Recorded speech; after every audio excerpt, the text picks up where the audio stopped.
Vamos iniciar o nosso treino para o concurso da Petrobras com essa questão da Sebrasp, que foi do edital de 2021. Fase de uma substância é definida como uma quantidade de matéria totalmente homogênea.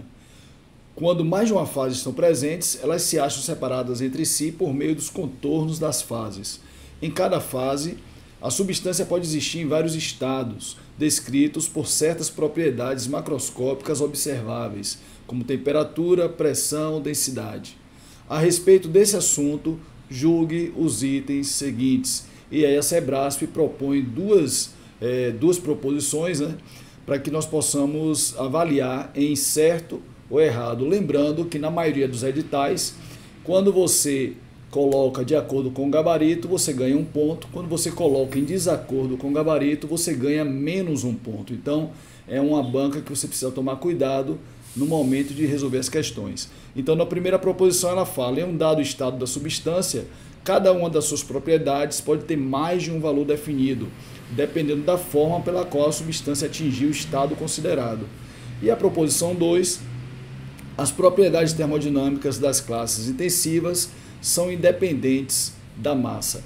Antes de avaliar as duas, vamos ver o que é que a gente tem de teoria por trás desses itens, né, que a Sebrasp cobra para a gente. Então, vamos iniciar com definição de substância pura. Eu tenho aí 3 amostras, né, de uma substância que pode ser a água, na fase sólida, na fase líquida e na fase de vapor. Qual é a característica de uma substância pura? Independente da fase que ela se apresenta, a composição química não muda. Então observe, na fase sólida o que nós temos aí é H2O.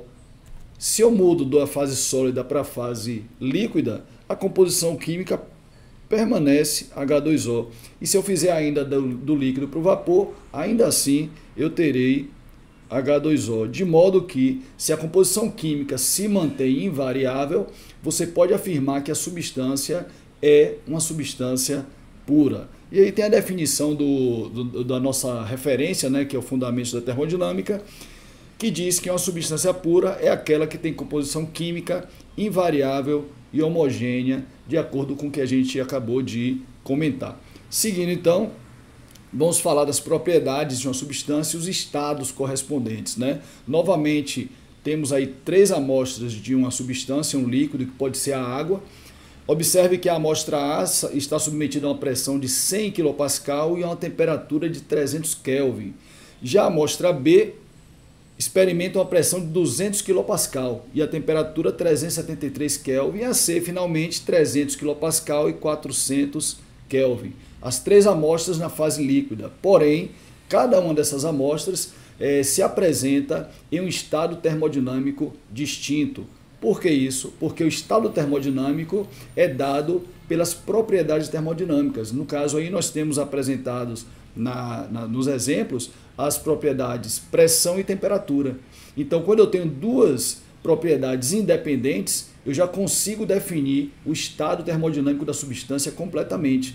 Então, nesse caso, o que nós temos é o estado termodinâmico definido pelas propriedades termodinâmicas. E existem várias propriedades termodinâmicas que podem definir o estado e estão presentes, uma vez que o estado é definido, né? Então, nós temos aí a pressão, cuja unidade é o pascal, e aí a gente pode trabalhar aí com quilopascal, né?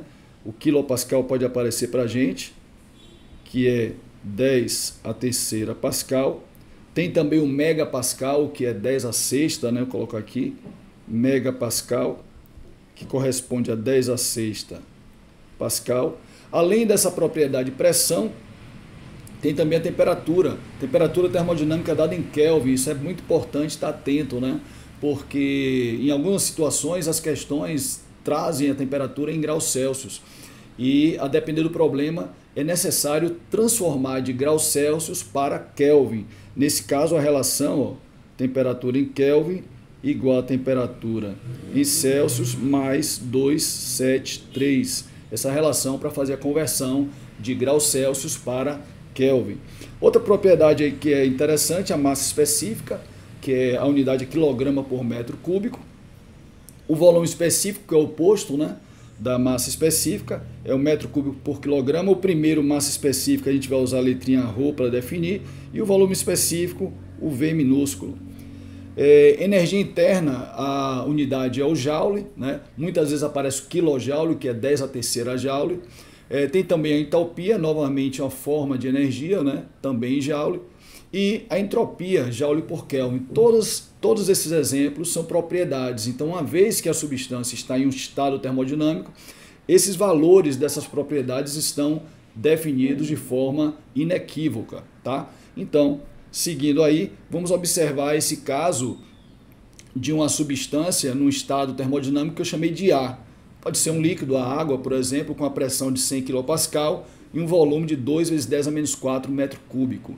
Observe o seguinte, quando a substância chega ao estado termodinâmico A, todas aquelas propriedades estão definidas, independente de como ela chega, o formato que ela faz para chegar no estado termodinâmico A, o caminho que ela utiliza. Então, por exemplo, ela poderia estar no estado termodinâmico alfa e trilhou esse caminho aí, essa setinha vermelha, e chegou no estado A. Quando chega em A, as propriedades estão definidas e são sempre as mesmas.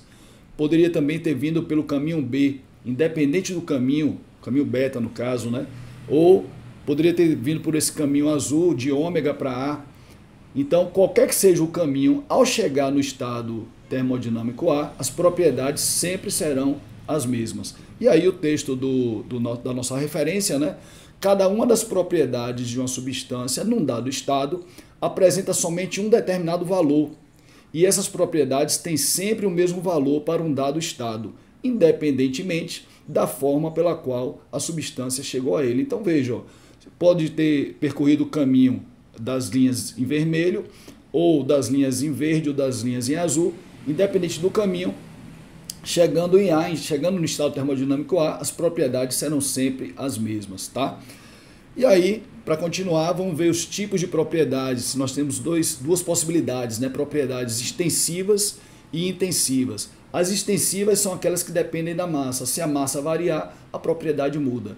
Já as propriedades intensivas, elas são independentes da massa. Então, por exemplo, se eu tiver uma propriedade aqui, entalpia, que é uma propriedade extensiva, se eu divido ela pela massa, eu passo a ter a propriedade entalpia intensiva. Aí eu utilizo a letra maiúscula para extensiva e a letra minúscula para propriedades intensivas.